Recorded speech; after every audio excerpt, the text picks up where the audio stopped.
حضرات سامعین کرام، زمنګا او دستاسو پیغمبر حضرت محمد صلی الله علیه وسلم ارشاد فرمایلی دی چې الله جل جلاله ارشاد فرمایي چې ما ستا په امت باندې 5 منځونه فرض کړي دي او د دې مې خپل ځان سره وعده کړې ده چې په تاسو کې څوک هم د دې 5 منځونو خیال ساتي او د دې 5 منځونو پابندۍ سره اهتمام کوي او دا قائموي، نو الله تعالی وایي د ذمہ داری ما په خپل ځان باندې اخیسته ده چې دې به ضرور په جنت کې داخلوم. او څوک چې د دې 5 منځونو خیال نه ساتي،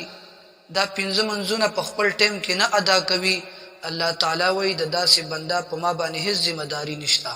خو زه د بخنه کوم او یا زه د عذاب ورکوم. نو محترمو، په ظاهر باندې خدا موږ تاسو ته یو معمولی خبره ښکاری چې موږ ادا ووریدله، دا حدیث مبارک موږ ووریدو، حالان کې عام طور که موږ تاسو وګورو یو سړی د استاد زوی د نوکری ذمہ دار شي، یا یو سړی د استاد یو بل اهم کار وي چې تاغه ته اشد ضرورت وي او هغه انسان ته د دې ضرورت د پوره کولو ذمہ داری په خپل ځان باندې واخلي، د هغه سړی او د هغه انسان موږ استاسو څومره شکرګزار جوړیږو او د هغه انسان مینه او محبت زموږ استاسو په زړونو کې څومره زیات وي، هغه باندې څومره خوږ لګیږي. کله دې برعکس موږ دې خو وګورو، الله جل شانه څه فرمایي چې کوم مسلمان بنده 5 وخت مونږ په پابندۍ سره او اهتمام سره دا ادا کوي، دغه سړی ذمہ داری ما په خپل ذمہ اخیسته ده. نن سبا موږ تاسو ټولو کې دا کمزوري ده چې د 5 منځونو خیال نشو ساتلی،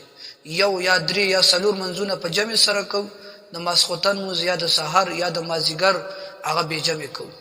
دغه شان یا ملمر شي یا غم او خادي وي، بیا زمونږ استادو نه موږ هغه پاتې وي، یا موږ تاسو په سفر باندې چرته روانیو بیا موږ زمونږ استادو نه قضا وي. حالان کې د موږ دومره اهتمام په کتابونو کې راغله دي چې هیڅ یو صورت هیڅ یو حالت کې ته موږ نشي تر کوله.